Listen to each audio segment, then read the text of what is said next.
എൻ്റെ പുതിയ വീഡിയോസാണ് guys. So it's me your explainer mister explainer beach. അപ്പോൾ ഗൈസ് എനിക്കറിയാം ഞാൻ കുറേ ദിവസമായിട്ട് ലേറ്റ് ആവുന്നുണ്ടെന്ന് വീഡിയോ ഇടാനൊക്കെ. പക്ഷേ എൻ്റെ കാരണം എന്താ വെച്ചാൽ ഞാൻ +2 ഇട്ടിരിക്കുന്നതുകൊണ്ട് തന്നെ കുറേ ഡോക്യുമെൻറ്റ്സ് ഉണ്ടാക്കാനും അടുത്ത കോളേജിൽ കയറാനും ലൈസൻസ് എടുക്കാനും ഒക്കെ പറഞ്ഞ് കുറേ തിരക്കുണ്ട്. അതുകൊണ്ടൊക്കെയാണ് ശരിക്കും പറഞ്ഞാൽ ഞാൻ ഈ വീഡിയോ ഇടാൻ ലേറ്റ് ആവുന്നത്. ഇനിയിപ്പോൾ എനിക്കും ഈ ഒരു സീരീസ് തീർക്കണമെന്ന് ഭയങ്കര ഇതായി. കാരണം വേറെ കുറേ ആനിമയും വന്ന് കിടക്കുന്നു. ജൂലൈ തൊട്ട് ബ്ലാക്ക് ക്ലോവർ തുടങ്ങാൻ പോവുക. പിന്നെ ഇതിൻ്റെ സെക്കൻഡ് സീസൺ തീരുന്നതിന് മുന്നേ ഇതിൻ്റെ ഫസ്റ്റ് സീസൺ തീർത്ത് സെക്കൻഡ് സീസണിൽ കയറണമെന്നാണ് എൻ്റെ ആഗ്രഹം. ഇതിന് 8 എപ്പിസോഡുണ്ട്. ഞാൻ നോക്കട്ടെ, പറ്റുന്ന എത്രയും പെട്ടെന്ന് തന്നെ ഇട്ട് തീർക്കാൻ നോക്കാം. സോ ഇനി അധികം വെച്ച് താമസിപ്പിക്കാതെ നമുക്ക് ഇന്നത്തെ എപ്പിസോഡിലേക്ക് കിടക്കാം. വിസ്റ്റോറിയ വാൻഡർലാൻഡ് സോഡിൻ്റെ സീസൺ 1 എപ്പിസോഡ് 4 ആണ് ഞാൻ എക്സ്പ്ലെയിൻ ചെയ്യാൻ പോകുന്നത്. So let's start. നമ്മുടെ തുടക്കത്തിൽ വില്ല് പറയുന്നത് ശരിക്കും പറഞ്ഞാൽ ഒരാൾക്ക് മാജിക് അവാർഡറാണെങ്കിൽ 12,000 പോയിൻറ്റ്സ് വേണം. അതിനകത്ത് ടവർ കയറി പറ്റാൻ വേണ്ടിയാണെങ്കിൽ 7,200 പോയിൻറ്റ്സും വേണം. അങ്ങനെ പറഞ്ഞ് അവൻ്റെ ക്ലാസ് അടിഞ്ഞ് കാണിക്കുന്നത്. ക്ലാസ്സിൽ അവിടെ സ്പെൽ ടെസ്റ്റ് എടുത്തുകൊണ്ടിരിക്കുകയായിരിക്കും. അവിടെ ഒരു ഗോളത്തിന് കൊടുത്തിട്ടുണ്ട് എല്ലാവർക്കും. ആ ഗോളത്തിന് അവരുടെ സ്പെല്ല് ഉപയോഗിച്ച് കൊല്ലണം. നമ്മുടെ കോളറ്റും ഷിയോണും ഒക്കെ നല്ലോണം പെർഫോം ചെയ്യും. നമ്മുടെ ഷിയോൺസിന് എത്ര 9,000 പോയിൻറ്റ്സ് ഉണ്ടാവും. കോളറ്റിനാണെങ്കിൽ 7,000 സംതിങ് പോയിൻറ്റ്സ് ഉണ്ടാവും. പിന്നെ അതുപോലെ അവൻ്റെ ക്ലാസ്സിലെ ടോപ്പ് 3 സ്റ്റുഡൻസിനെ കാണിക്കും. ജൂലിയസെ, ലീനയെ, പിന്നെ നിഗുവലെ. എലീനയ്ക്കാണ് 10,000 പോയിൻറ്റ്സ്, ജൂലിയസ് 10,000 പോയിൻറ്റ്സ്, പിന്നെ നിഗുവലിനാണെങ്കിൽ 10,000 പോയിൻറ്റ്സ്. എന്നിട്ട് ഈ ജൂലിയസ് എന്ത് ചെയ്യും, അന്ന് നമ്മുടെ നെഗളോടും പിന്നെ എലീനയോടും പറയും, ശരി നിങ്ങൾ രണ്ടുപേരും അല്ലേ എൻ്റെ സെയിം പോയിൻറ്റ്സ് ഒക്കെ ഉള്ള ആൾക്കാർ, അതുകൊണ്ട് നമുക്കൊരു മാജിക് അവാർഡർ ആവുന്നതിൻ്റെ മത്സരം വെച്ചാലോ എന്ന് പറഞ്ഞ് അവൻ്റെ ഒരു പൂ അങ്ങോട്ട് കൊടുക്കും. ആ പൂവിന് രണ്ടുപേരും അവരുടെ മാജിക് യൂസ് ചെയ്ത് നശിപ്പിക്കും. അങ്ങനെ ഇവർ രണ്ടുപേരും ഈ ഒരു ചാലഞ്ച് അക്സെപ്റ്റ് ചെയ്യുകയും ചെയ്യും. അതിനുശേഷം നമ്മുടെ വില്ലിനെ കാണിക്കുന്നത്. വില്ലിനും ഒരു ഗോളും കൊടുത്തായിരുന്നു ഫൈറ്റ് ചെയ്യാൻ. പക്ഷേ വില്ല് അവൻ്റെ ഫിസ്റ്റ് യൂസ് ചെയ്ത് അടിക്കാൻ പോകുമ്പം അവിടുത്തെ ഓരോരുത്തരെന്തോ കളിയാക്കുമ്പോൾ അത് ശ്രദ്ധിച്ച് നമ്മുടെ വില്ലിൻ്റെ കോൺഫിഡൻസ് പോയിട്ട് വില്ലിന് അടി കിട്ടി വില്ല് തെറിച്ച് താഴെ വീഴും. അങ്ങനെ വില്ല് അവിടെ വിഷമിച്ചൊരു മൂലയ്ക്ക് നിൽക്കുമായിരിക്കും. എന്നിട്ട് വില്ല് പറയും, ശരിക്കും പറഞ്ഞാൽ ഇവിടുത്തെ എല്ലാവരുടെയും വിചാരം എന്ന് പറയുന്നത് എത്ര പോയിൻറ്റ്സ് ആണോ നിങ്ങൾക്കുള്ളത് അതാണ് നിങ്ങളുടെ പവർ ലെവൽ. കൂടുതൽ പോയിൻ്റാണെങ്കിൽ കൂടുതൽ പവർ ലെവൽ, കുറവ് പോയിൻ്റാണെങ്കിൽ കുറവ് പവർ ലെവൽ. ശരിക്കും പറഞ്ഞാൽ ഇതാണ് വില്ലിൻ്റെ ലാസ്റ്റ് ഇയർ. ഈ വർഷം വില്ല് ടവർ കയറിയില്ലെങ്കിൽ അവൻ വീണ്ടും ആദ്യം തൊട്ട് പഠിച്ച് വരേണ്ടി വരും. ശരിക്കും പറയാവുന്ന ഇനി അങ്ങനെ നടക്കുന്ന കാര്യമല്ല. ഓൾമോസ്റ്റ് ഈ വർഷം കഴിഞ്ഞ് കഴിഞ്ഞാൽ വില്ല് ഇനിയും കയറാൻ പറ്റത്തില്ല. അതാണ് ശരിക്കും എൻ്റെ അർത്ഥം. ആൻഡ് വില്ലിൻ്റെ ഇപ്പോൾ ഉള്ള പോയിൻറ്റ്സ് എന്ന് പറയുന്നത് 5,400 സംതിങ് പോയിൻറ്റ്സേ ഉള്ളൂ. എന്ന് വെച്ചാൽ അവന് ടവർ കയറാൻ പറ്റത്തില്ല. അങ്ങനെ അവൻ നിൽക്കുമ്പോഴായിരിക്കും ജൂലിയസ് ഇവൻ്റെ ഫ്രണ്ടിൽ കൂടെ വരുന്നത്. ജൂലിയസിനെ കണ്ടപാടെ നമ്മുടെ കീക്ക് അങ്ങ് ദേഷ്യപ്പെടാൻ തുടങ്ങും. അങ്ങനെ ഒരു തരം ദേഷ്യപ്പെട്ടിരുന്ന് കാണിക്കും. എന്നിട്ട് ജൂലിയസ് കണ്ടവനോട് പറയും, നീ എന്താണ് ഇവിടെ ചെയ്യുന്നേ, നിന്നെപ്പോലെ നോ ടാലൻറ്റ് എൻ്റെ ഫ്രണ്ടിൽ നിൽക്കുന്നു, മാറിക്കിടാന്ന് പറയും. അതിന് നമ്മുടെ വില്ലും പറയും, ഓ സോറി ഞാൻ അറിയാതെ നിന്നാന്ന് പറയും. എന്നിട്ട് ഇവൻ്റെ പുറയിൽ 2 ശിങ്കിടികൾ കാണും. ഇവന്മാർ പറയും, ഓ എൻ്റെ ജൂലിയസ് സെട്ടായി ഹീറോ, ജൂലിയസ് സെട്ടായി കൊണ്ട് മാജിക് അവാർഡർ ആവാൻ പറ്റൂ, ജൂലിയസ് സെട്ടായി ആണ് മുത്ത് പൊന്ന്. എടാ ഞാൻ ഇതിൻ്റെ ഉത്തരം പറയുന്നില്ല, സെക്കൻഡ് സീസണിൽ കാണാം. ഇവൻ മാജിക് അവാർഡറിൻ്റെ അടുത്ത് തിരഞ്ഞെടുക്കപ്പെട്ട കാരണം നമ്മുടെ വില്ലായിരിക്കും. അപ്പരാ ഓക്കെ, നമുക്കിനി ആ സീനിലേക്ക് കിടക്കാം. അങ്ങനെ അതിന് ശേഷം നമ്മുടെ വില്ലും കോളറ്റും കൂടെ അവിടെ നിന്ന് ആഹാരം കഴിച്ചുകൊണ്ടിരിക്കുകയായിരിക്കും. ആയിട്ട് നമ്മുടെ കോളറ്റ് പറയും, ഇനി നിനക്ക് 7,200 പോയിൻറ്റ്സ് ഇട്ടുള്ള ലാസ്റ്റ് മാർഗം എന്ന് പറയുന്നത് അത് ഈ മാജിക് ഫെസ്റ്റിവലാണ്. മാജിക് ഫെസ്റ്റിവൽ എന്ന് പറയുന്നത് അത് എല്ലാ വർഷവും നടത്തുന്ന ഒരു തരം ഫെസ്റ്റിവൽ. നമ്മുടെ ഹാരി പോട്ടറിനകത്ത് പോലെയൊക്കെയുള്ള ഫെസ്റ്റിവൽ. അതിനകത്ത് ലാസ്റ്റ് സർവൈവിങ് ടീമായി മാറണം. അങ്ങനെയൊക്കെയാണ് ശരിക്കും പറയാൻ ഒരു ഇത് വരുന്നത്. പക്ഷേ അതിന് നമ്മുടെ വില്ല് പറയുന്നത്, ശരിക്കും പറയാം ഇതൊരു പോയിൻ്റ് ഇല്ലാത്ത എല്ലാ ആൾക്കാരും നോക്കി നിൽക്കുന്നത് ഈ ഒരു മാജിക്കൽ ഫെസ്റ്റിവലിന് വേണ്ടിയാണ്. അതുകൊണ്ട് അത് ജയിക്കുക എന്ന് പറയുന്നത് അത്ര ഈസി ആയിട്ടുള്ളൊരു കാര്യവുമല്ല. പിന്നെ കോളറ്റ് പറയുന്നത്, എടാ അതേ ഉള്ളൂ നിൻ്റെ ഇനിയുള്ള ലാസ്റ്റ് ഒരു ഹോപ്പ് എന്ന് പറയുന്നത്, അല്ലാതെ പുതിയൊരു സ്പെല്ല് നിന്നെക്കൊണ്ട് കണ്ടുപിടിക്കാൻ പറ്റുമോ? നിനക്കാണെങ്കിൽ ഈസി ആയിട്ടുള്ള സ്പെല്ല് പോലും ചെയ്യാൻ പറ്റുന്നില്ല. നീ എങ്ങനെ പുതിയ സ്പെല്ല് കണ്ടുപിടിച്ച് കയറാൻ പോകുന്നത്? അതുകൊണ്ട് നീ ഇത് ജയിച്ചേ പറ്റൂ എന്ന് പറഞ്ഞാൽ അവർ രണ്ടിരിക്കുമായിരിക്കും. കോളറ്റ് പറയും, നിനക്കറിയാമല്ലോ 4 മാജിക് അവാർഡേഴ്സ് ആണെങ്കിൽ ആ ഒരു മത്സരം കാണുന്നതുമായിരിക്കും. അത് മാത്രമല്ല അവർക്ക് അതിനകത്ത് നിന്നെ ഇഷ്ടപ്പെട്ട് കഴിഞ്ഞാൽ നിന്നെ അവർ ഡയറക്റ്റായിട്ടൊരു ഇൻവിറ്റേഷൻ കൊടുത്ത് സെലക്ട് ചെയ്യാനും ചാൻസ് ഉണ്ട്. അതിനകത്തെ ഒരു ഫാക്ഷനാണ് തണ്ടർ ഫാക്ഷൻ, പിന്നെ ഒരു ഫാക്ഷനാണ് എൽ ഫാക്ഷൻ, പിന്നെ അടുത്തെന്ന് പറയുന്ന ഫയർ ഫാക്ഷൻ, പിന്നെ നമ്മുടെ ക്യൂട്ടിയുടെ ഫാക്ഷൻ, ഐസ് ഫാക്ഷൻ. അതെ, ഈ 4 പേര്. അതിന് നമ്മുടെ വില്ല് പറയും, അവരൊക്കെ എന്തിനാ എന്നെപ്പോലെ ഒരു നോ ടാലൻറ്റിനെ സെലക്ട് ചെയ്യുന്നത്? അവരുടെ മുന്നിൽ സ്കില്ല് കാണിക്കാൻ വേണ്ടി എൻ്റെ കയ്യിലൊരു മാജിക് എബിലിറ്റി പോലും ഇല്ലല്ലോ. പിന്നെ നിനക്ക് 2ാം ക്ലാസ്സിലെ 2ാം വർഷത്തിനൊക്കെ ഇതറിയാമല്ലോ, ഞാൻ ഇത് മത്സരത്തിൽ പങ്കെടുത്തതും അന്ന് നടന്നതെല്ലാം. ഒറ്റ എഴുത്തം പോലും എന്നെ കല്ലെറിയാൻ വിട്ടില്ല. എല്ലാവരും കളിയാക്കി ഓടിക്കുമായിരുന്നു എന്നെ. ഞാൻ ഇനിയും കയറിയാൽ ശരിയാവത്തില്ലടി എന്ന് പറയും. പിന്നെ നമ്മുടെ കൊള്ളറ്റ് പറയും, പിന്നുള്ളൊരു വഴി എന്ന് പറയുന്നത് ഈ ടവറിൽ നിന്ന് ഇടയ്ക്കിടയ്ക്ക് കുറേ വാച്ചേഴ്സ് ഇറങ്ങി വരാറുണ്ട് നമ്മുടെ ഈ അക്കാഡമിയിലേക്ക്. എന്നിട്ട് നല്ല സ്റ്റുഡൻസിനെ അവർ കണ്ടുപിടിച്ചിട്ട് അവരെ ടവറിലേക്ക് ഇമിറ്റേഷൻ അയക്കാൻ വേണ്ടി മാജിയ വാൻഡേഴ്സിനോട് പോയി പറയും. ആ ആളെയാണ് നമ്മൾ കഴിഞ്ഞ എപ്പിസോഡിൽ കണ്ടത്. ശരിക്കും പറഞ്ഞാൽ നമ്മുടെ വില്ല് സെലക്ട് ആയില്ലെങ്കിലും വില്ലിനെ ഇൻവിറ്റേഷൻ കൊടുക്കാം, ഇല്ലെങ്കിൽ അതിനെപ്പറ്റി ആലോചിക്കാം എന്ന് മാജിയ വാൻഡേഴ്സ് പറഞ്ഞിട്ടുള്ളൂ. സോ വില്ല് ഏകദേശം സേഫാണ്. അപ്പം അതിനുശേഷം നമ്മൾ വീണ്ടും കാണിക്കുന്നത് ആൾക്കാരെല്ലാം അവിടെ ട്രെയിൻ ചെയ്യുന്നതായിരിക്കും. അവിടെ സ്റ്റുഡൻസ് എല്ലാം നല്ലവണ്ണം ട്രെയിൻ ചെയ്യുമായിരിക്കും. അതിനുശേഷം നമ്മുടെ കോളേജും പറഞ്ഞു, ഇവിടെ കണ്ടോ എല്ലാവരും നല്ലോണം ട്രെയിൻ ചെയ്യുക. ഇത്തവണത്തെ സെലക്ഷൻ ലൈക്ക് ഫെസ്റ്റിവൽ നല്ല പാടായിരിക്കും അതിന് സെലക്ഷൻ ചെയ്ത് കിട്ടാൻ വേണ്ടി. പക്ഷേ നീ ഒന്ന് ആലോചിച്ച് ഇത്രയോളം കഷ്ടപ്പെടുമ്പോൾ ഇതനുസരിച്ച് ആൾക്കാർ ക്യാപിറ്റലിൽ നിന്ന് വരും. അതെന്ന് വെച്ചാൽ അത്രയും പേരെടുത്ത് നിനക്ക് നിൻ്റെ സ്കില്ല് കാണിക്കാൻ പറ്റും. അപ്പോൾ അത്രയും പേര് നിന്നെ മനസ്സിലാക്കും. നിന്നെ ഈ നോ ടാലൻറ്റ് എന്നുള്ള രീതിയിൽ നിനക്ക് മാറാൻ പറ്റുമടാ, നിന്ന് മനസ്സിലാക്കുക എന്ന് പറയും.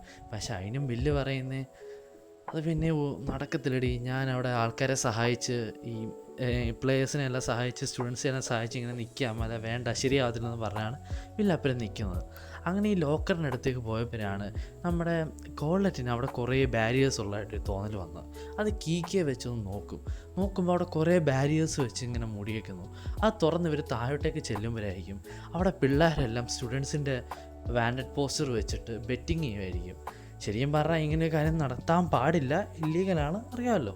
പിള്ളേർ ബെറ്റിംഗ് ഒന്നും സ്റ്റുഡൻസിൻ്റെ മുന്നിൽ ചെയ്യാൻ പാടില്ല, ആരാണ് ഫെസ്റ്റിവൽ ജയിക്കുന്നതെന്നൊക്കെ പറഞ്ഞിട്ട്. അങ്ങനെ അവിടെ ഒരു ചെറിയൊരു തരം ഗ്യാങ് പോലെ താഴെ കാണും. അങ്ങനെ അന്നോട്ടേക്ക് നമ്മുടെ ഷിയോണും ഷിങ്കിടികളും വന്നിട്ടുണ്ടാവും. ഷിയോണാണെങ്കിൽ ചെറുതായിട്ട് സ്ട്രെസ് അടിച്ചിരിക്കുക, കാരണം ഈ ടോപ്പ് 3-ക്കകത്ത് ഷിയോൺ ഇല്ലല്ലോ. കാരണം ഷിയോണിന് എനിക്കൊന്ന് 10K ആവാൻ വേണ്ടി ഒരു 300 എനിക്ക് തോന്നുന്നു 200 പോയിൻറ്റ്സിന് ഡിഫറൻസേ ഉള്ളെന്ന് തോന്നുന്നു. അതുകൊണ്ട് ഷിയോൺ ഭയങ്കരമായിട്ട് സ്ട്രെസ്സായിരിക്കുകയാണ്, ഇവരുടെ കൂട്ടത്തിൽ കയറാൻ പറ്റുന്നല്ലോ എന്ന് ഓർത്തിട്ട്. ആൻഡ് ഷിയോണിനെ കണ്ടപാടെ നമ്മുടെ ക്വാളിറ്റി ചാർജായിട്ട് പറയും, നീ ഇവിടെ വെച്ച് നീ വില്ലിനെ തൊട്ടാ മോനെ നിൻ്റെ തലമണ്ട അടിച്ച് ഞാൻ പൊട്ടിക്കുമെന്ന് പറയും. ശരിയും പറയും. ഷിയോൺ പറയും, നിനക്ക് എന്താ വെച്ച് വയ്യേ, ഞാൻ അതിനൊന്നും വന്നതല്ല, ഞാൻ ഇവിടെ ഈ സെസ് നോക്കുമായിരുന്നു പോസ്റ്റേഴ്സ് എന്നെല്ലാം പറയും. അത് കഴിഞ്ഞിട്ട് നമ്മുടെ ഷിയോൺ ഈ കാര്യങ്ങളെല്ലാം വില്ലിനോട് പറഞ്ഞിട്ട് പറയും, എടാ ഞാനിതിന് ഇതെല്ലാം നിങ്ങളോട് എക്സ്പ്ലെയിൻ ചെയ്യുന്നേ എന്ന് പറഞ്ഞിട്ട് ദേഷ്യപ്പെട്ടിട്ട് അവൻ ഇവിടുന്ന് പുറത്ത്. സീൻ കട്ടായിട്ട് നമ്മളെ കാണിക്കുന്നത് നമ്മുടെ വില്ലിൻ്റെ പാർട്ട് ടൈം ജോബ് ആയിരിക്കും. അവിടെ ആണെങ്കിൽ ടീന എന്ന് പറയുന്ന റെസ്റ്റോറൻറ്റിലായിരിക്കും നമ്മുടെ വില്ല് ജോലി ചെയ്യുന്നത്. ശരിക്കും പറഞ്ഞാൽ നമ്മുടെ വില്ലിൻ്റെ കഷ്ടപ്പാടായിട്ട് അതിനകത്ത് ഒരു ഡാഫി വയ്ക്കും, എടാ മോനെ നീ ഭയങ്കരമായിട്ട് കഷ്ടപ്പെടുന്നുണ്ടല്ലോ, രാവിലെ നിനക്ക് പത്രം ഇടാൻ പോകണം, ഇതിനിടയ്ക്ക് നിനക്ക് രാവിലെ കഴിഞ്ഞിട്ട് നിനക്ക് ക്ലാസ്സിന് പോകണം, വൈകിട്ട് വന്ന് നിനക്ക് ഇവിടെ വർക്ക് ചെയ്യണം എന്നൊക്കെ പറഞ്ഞ്. അതിന് നമ്മുടെ വില്ല് പറയും, എനിക്കവിടെ സ്കോളർഷിപ്പ് കിട്ടിയില്ല അഡ്മിഷന്, അതുകൊണ്ട് എനിക്ക് ശരിക്കും ഇതൊക്കെ ചെയ്തല്ലേ എനിക്ക് അവിടുത്തെ ഫീ അടയ്ക്കാൻ പറ്റൂ എന്ന് പറയും. എന്നിട്ട് നമ്മുടെ വില്ലിനെ സഹായിക്കാൻ വേണ്ടി റോസ്റ്റി അവിടെ വന്നിട്ടുണ്ടാവും. എന്നിട്ട് നമ്മുടെ ടീന പറയും, എടാ ചക്ക അവിടെ ഇന്ന് സംസാരിച്ചുകൊണ്ടിരിക്കുക, പണിയെടുത്തേ, വേണ്ട നിൻ്റെ കൂട്ടുകാരൻ അവിടെ നിന്ന് നിന്നെക്കാളും കൂടെ പണി ചെയ്യുന്നുണ്ടല്ലോ എന്ന് പറയും. എന്നിട്ട് നമ്മുടെ വില്ല് പറയും, സോറി എടാ ഞാൻ കാരണം നിനക്ക് ചെയ്യേണ്ട വന്നില്ലേ എന്ന് പറയും. അതിന് നമ്മുടെ റോസ്റ്റി പറയും, അതൊന്നും എനിക്ക് പുത്തിരി അല്ലടാ, ഞാൻ ആദ്യമായിട്ടാണ് മാജിക്കിൻ്റെ എബിലിറ്റീസ് ഒന്നും ഇല്ലാതെ ഒരു പണി ചെയ്യുന്നത്, അതുകൊണ്ട് എനിക്ക് ഭയങ്കര ഇൻട്രസ്റ്റിംഗ് ആണെന്ന് റോസ്റ്റി പറയും. ആൻഡ് അതിന് ശേഷം നമ്മളെ വർക്ക് ചെയ്തുകൊണ്ടിരിക്കുന്ന നമ്മുടെ ഈ ഇതിനകത്തേക്ക് പെട്ടെന്ന് നമ്മുടെ ജൂലിയസ് അകത്ത് കയറി വരും. അതെ, കഥയുടെ വില്ലൻ എൻട്രി. അങ്ങനെ വില്ലൻ കയറിയിട്ട് ശരിക്കും പറഞ്ഞാൽ ജൂലിയസിൻ്റെ ക്യാരക്ടർ ഭയങ്കര റൂഡായിട്ടാണ് നമ്മുടെ നരേറ്റർ എഴുതിയേക്കുന്നത്. ശരിക്കും ഇവൻ എന്തുകൊണ്ടാണ് ഇത്ര റൂഡ്, ഇവൻ ശരിക്കും എന്താ ഇങ്ങനെയെന്നുള്ളത് ഇത് സെക്കൻഡ് സീസണിലാണ് കാണിക്കുന്നത്. ഞാൻ ഇപ്പോഴേ നിങ്ങളോട് പറയുവാണ്, നിങ്ങൾ ജൂലിയസിൻ്റെ ക്യാരക്ടർ ഇങ്ങനെയാണെന്ന് പറഞ്ഞ് ഇവനെ ഹേറ്റ് ചെയ്യല്ല. ശരിക്കും പറഞ്ഞാൽ ഭയങ്കര അഡോറബിൾ, അതായത് ക്യൂട്ടായതും എന്നാൽ നല്ലൊരു രസമുള്ളതും കൈൻഡായിട്ടുള്ളൊരു ക്യാരക്ടർ ഇവൻ്റെയാണ് കേട്ടോ. ശരിക്കും പറഞ്ഞാൽ അവൻ്റെ ഉള്ളിലൊരു വലിയൊരു കൈൻഡായിട്ടുള്ളൊരു ഹാർട്ടുണ്ട്. നമ്മുടെ വില്ലിനെ പോലെ തന്നെ കൈൻഡാണ് അവൻ. പക്ഷേ അത് ബാക്കിയുള്ളവർ അവൻ്റെ വീക്ക്നെസ് ആയിട്ട് എടുക്കാതിരിക്കാനാണ് അവൻ ഇത്രയും റൂഡായിട്ട് പെരുമാറുന്നത് എല്ലാവരും അവനെ വെറുക്കാൻ വേണ്ടി. അത് ഞാൻ ജസ്റ്റ് നിങ്ങൾ ആ ഹേറ്റ് ഉണ്ടാക്കാതിരിക്കാൻ വേണ്ടിയാണ് ഞാൻ അങ്ങനെ പറഞ്ഞത്. അപ്പോൾ അതിനുശേഷം നമ്മുടെ ജൂലിയസ് അതിനകത്ത് കയറി വന്നു കഴിഞ്ഞിട്ട് എല്ലാ ഡോർഫിനെ കുറിച്ചും അപമാനിക്കാൻ തുടങ്ങും. അങ്ങനെ ഇത് കേട്ട് നമ്മുടെ വില്ല് പറയും, ശരി ഡാർഫ് എന്ന് പറഞ്ഞ ആൾക്കാർ ഈ ലോകത്തു നിന്നുള്ളതല്ല, വേറെ ഒരു ലോകത്തു നിന്നുള്ളതാണ്. അവിടുത്തെ സെലസ്റ്റിയലായിട്ടുള്ള ആൾക്കാർ വന്നിട്ട് ഈ ഡോൾഫുകളെ അവിടുന്ന് ഓടിക്കുമായിരുന്നു. അങ്ങനെ ഓടിച്ചിട്ടാണ് അവർ ഈ ഒരു നാട്ടിൽ വന്ന് ഇവരുടെ സ്ഥലത്ത് വന്ന് താമസിക്കുന്നത്. അതുകൊണ്ട് മേജസിൻ്റെ താഴെയായിരിക്കും ഈ ഡാർഫുകൾ എപ്പോഴും. ആൻഡ് ഈ ഡാർഫുകൾ ആരെങ്കിലും നമ്മുടെ മേജസിൻ്റെ അടുത്തൊരു വിരലെങ്കിലും ഉയർത്തിക്കഴിഞ്ഞാൽ അതിൻ്റെ ശിക്ഷ എല്ലാ ഡാർഫുകളും കൂടെ വേണം കൊടുക്കാൻ. അതുകൊണ്ടാണ് ശരിക്കും പറഞ്ഞാൽ ഇവർക്ക് ഒന്നും ചെയ്യാൻ പറ്റാതെ അവിടെ ഇരിക്കുന്നത്. ആൻഡ് ഇത് കഴിഞ്ഞ് നമ്മുടെ ജൂലിയസ് വീണ്ടും കുറേയൊക്കെ അപമാനിക്കുകയൊക്കെ ചെയ്യും. എന്നിട്ട് നമ്മുടെ എൽഫി അല്ല റോസ്റ്റി ഫുഡ് കൊണ്ട് ആ ടേബിളെ കൊണ്ട് വെക്കുമ്പം അതിനെ ഭയങ്കരമായിട്ട് അപമാനിക്കുകയൊക്കെ ചെയ്യും. ഇതുകൊണ്ട് ഭയങ്കരമായിട്ട് നമ്മുടെ വില്ലിന് ദേഷ്യം വരും. ദേഷ്യം വന്ന് നമ്മുടെ വില്ല് അവനോട് പറയും, എടാ നീ ഇപ്പോൾ പറഞ്ഞ് തിരിച്ചെടുത്തോ മര്യാദയ്ക്കെന്ന് പറയും. കാരണം അവൻ്റെ അടുത്തൊരു ഫൈറ്റ് പിക്കാൻ നമ്മുടെ വില്ല പോവും. കാരണം ഈ ഒരു ഫുഡ് ഇവർ ഉണ്ടാക്കിയെന്ന് പറയുമ്പോൾ ഇവർ കഷ്ടപ്പെട്ട് ഫാം ചെയ്ത് ഉണ്ടാക്കിയതാണ്. നിന്നോട് മാജിക്കൽ എബിലിറ്റീസും അല്ല മാജിക് വരിയൊന്നും അല്ല ഇവർ ഉണ്ടാക്കിയെടുത്തത്. ഇത് കഷ്ടപ്പെട്ട് അവർ അധ്വാനിച്ചെടുത്തതാണ് ഈ ആഹാരം. നമ്മൾ കഴിക്കുന്ന ആഹാരം എല്ലാം അങ്ങനത്തെയാണ്. അതിന് ഇവരോട് നന്ദിയാണ് പറയണ്ടേ. അല്ല നിൻ്റെ ഈ റൂഡ് ബിഹേവിയർ അല്ല, നിൻ്റെ ഐസ് മാജിക് കൊണ്ടൊന്നും ആഹാരം ഉണ്ടാവത്തില്ല. ആഹാരം ഉണ്ടാവണേ എന്നെ കഷ്ടപ്പെടണമെന്ന് പറയും. അങ്ങനെ ഇത് കണ്ട നമ്മുടെ ജൂലിയസിന് ഭയങ്കര ദേഷ്യം വന്ന് ആ ഒരു ഫുഡ് എടുത്ത് നമ്മുടെ വില്ലിൻ്റെ ദേഹത്തേക്ക് എറിയും, അല്ലെങ്കിൽ ചവിട്ടി എറിയാൻ. അങ്ങനെ നമ്മുടെ വില്ലിന് കുറേയും കൂടെ ദേഷ്യം വരും ഇത് കാണുമ്പോൾ. എന്നിട്ട് അവൻ്റെ ജൂലിയസിനെ 2 കൂട്ടുകാർ എണ്ണിച്ച് വില്ലിൻ്റെ അടുത്ത് അടിക്കാൻ വരുമ്പം ഇതിനെ പിടിച്ച് നിലത്തടിക്കും 2 അവന്മാരെ. അതോടെ അവന്മാർ ഫ്ലാറ്റായി. അത് കഴിഞ്ഞിട്ട് നമ്മുടെ ജൂലിയസ് പറയും, ഓ ഞാൻ കുറേ നാളായി ഒരുത്തനെ പിടിച്ച് അടിച്ചിട്ട്, ഇന്ന് നീയായിട്ടാണ് തീർക്കാടാന്ന് പറയും. അങ്ങനെ നമ്മുടെ ജൂലിയസും വില്ലും തമ്മിൽ ഒരു ഫൈറ്റ് നടക്കും. അത്യാവശ്യം ഒരു നല്ലൊരു ഫൈറ്റ് തന്നെ അവിടെ നടത്തും. ആൻഡ് ശരിക്കും പറഞ്ഞാൽ വില്ലിൻ്റെ വാൾ അവിടെ ഇല്ലാത്തത് ജൂലിയസിൻ്റെ ഭാഗ്യം. ഇല്ലേ അവൻ പിടിച്ച് അരഞ്ഞേനെ. ശരിക്കും അത്രയ്ക്ക് ദേഷ്യം ഉണ്ടായിരുന്നു നമ്മുടെ വില്ലിന്. അങ്ങനെ അതിന് ശേഷം നമ്മുടെ ജൂലിയസ് എന്ത് ചെയ്യും, അവനെ ടോർച്ചർ ചെയ്യാൻ വേണ്ടി അവൻ്റെ അകത്തേക്ക് ഐസ് ഷെയ്ഡ്സ് യൂസ് ചെയ്യാൻ വേണ്ടി നോക്കി. പക്ഷേ ആ ഐസ് ഷെയ്ഡ്സൊക്കെ എന്ന് പറഞ്ഞാൽ ലെവൽ 1 മാജിക്കാണ്. അതൊന്നും നമ്മുടെ വില്ലിന് വലിയ എഫക്റ്റ് ഒന്നും ഉണ്ടാവുന്നേ ഇല്ല. ഇത് കണ്ട് ഒന്നുകൂടെ ദേഷ്യം വന്ന നമ്മുടെ ജൂലിയസ് എന്ത് ചെയ്യുക അറിയാമോ, പറയാം ഞാൻ നിന്നെ ഇവിടെ വെച്ചൊന്നും ചെയ്യുന്നില്ല, പക്ഷെ നീ എന്തല്ലോ മാജിക് ഫെസ്റ്റിവലിന് അവിടെ വാ, അവിടെ നമുക്ക് മുട്ടാം, അവിടെ മുട്ടിയിട്ട് അവിടെ നിന്നെ എല്ലാവരുടെ മുന്നിൽ ഞാൻ നാണം കെടുത്തോന്ന് പറഞ്ഞു. അതിന് നമ്മുടെ വില്യം പറഞ്ഞു, ശരിയാടാ നമുക്ക് അവിടെ തന്നെ മുട്ടാം, അവിടെ തന്നെ മുട്ടി അവിടെ തീരുമാനിക്കുകയും ചെയ്യാം. പക്ഷേ എങ്ങാണം നീ തോറ്റ ഞാൻ നിന്നെ വലിച്ചെരച്ച് ഈ ഹോസ്റ്റലിൽ ഞാൻ കൊണ്ടുവരും. ഹോട്ടലിൽ കൊണ്ടുവന്ന് ഇവിടെ ഇട്ട് നീ ഓരോ ഡോർഫിൻ്റെ അടുത്ത് നീ മാപ്പ് പറയണം. അത് സമ്മതമാണെങ്കിൽ മാത്രം മോനെ നീ ഇത് വന്നാമെന്ന് പറയും. ശരിക്കും പറഞ്ഞാൽ അത്ര ദേഷ്യമായിട്ട് നമ്മുടെ വില്ല് സംസാരിക്കുകയും ചെയ്യും. അത് കണ്ട് നമ്മുടെ ജൂസ് പറയും, ശരിയടാ പക്ഷേ എങ്ങാണം നീ തോറ്റ നീ ഈ കോളേജിൽ നിന്ന് പുറത്ത് പോകാൻ വേണമെന്ന് പറയും. അങ്ങനെ ശരിക്കും പറഞ്ഞാൽ നമ്മുടെ വില്ല് ഇത്രയും ദേഷ്യത്തിരിക്കുന്ന കണ്ട് നമ്മുടെ എൽഫിയും പറയും, ഓ വില്ല് ഭയങ്കരമായിട്ട് ദേഷ്യത്തിലാണല്ലോ ഇരിക്കുന്നതെന്ന്. അങ്ങനെ ഇത്രയും കാണിച്ചുകൊണ്ട് ഈ ഒരു എപ്പിസോഡ് ഇവിടെ കൊണ്ട് തന്നെ കഴിഞ്ഞു. ശരിക്കും പറഞ്ഞാൽ ഇതുവരെ എക്സ്പ്ലെയിൻ ചെയ്ത് കൊടുത്ത് ഏറ്റവും തലവേന പിടിച്ച എപ്പിസോഡ് ഇതായിരുന്നു. കുറേ പുതിയ ക്യാരക്ടർ, കുറേ അല്ലാത്ത കാര്യങ്ങൾ എക്സ്പ്ലെയിൻ ചെയ്യാനുള്ളത്, പിന്നെ അല്ലാതെ ഒരു എക്സ്പ്ലെയിൻ ചെയ്യാൻ സുഖമില്ലാത്ത കുറേ സീനുകൾ, അങ്ങനെ കുറേ പിടിച്ചൊരു തലവേനെ പിടിച്ച് എങ്ങനെയൊക്കെയോ എന്നെ തീർക്കണമെന്ന് പറഞ്ഞ് ചെയ്ത ഒരു തരം എപ്പിസോഡായിരുന്നു. അതിൻ്റെ കുറവുകൾ എന്തെങ്കിലും നിങ്ങൾക്ക് ഇവിടെ തോന്നുവാണെങ്കിൽ I am really sorry about it. നിങ്ങൾക്ക് വീഡിയോ ഇഷ്ടപ്പെടുന്നത് ഞാൻ പ്രതീക്ഷിക്കുന്നു. മാക്സിമം ആൾക്കാർ ലൈക്ക് ചെയ്യുക, സബ് ചെയ്യുക, ആൻഡ് എന്നെ മാക്സിമം സപ്പോർട്ട് ചെയ്യുക. നമുക്ക് തിരിച്ച് നമ്മുടെ ഓൾഡ് പവറിലേക്ക് നമ്മുടെ ചാനൽ തിരിച്ചെത്തണം. ആൻഡ് ഇന്ന് തന്നെ ഞാൻ പറ്റുമോ നോക്കട്ടെ, 2-3 എപ്പിസോഡെങ്കിൽ ഞാൻ ഇന്ന് ഇടാൻ നോക്കാം.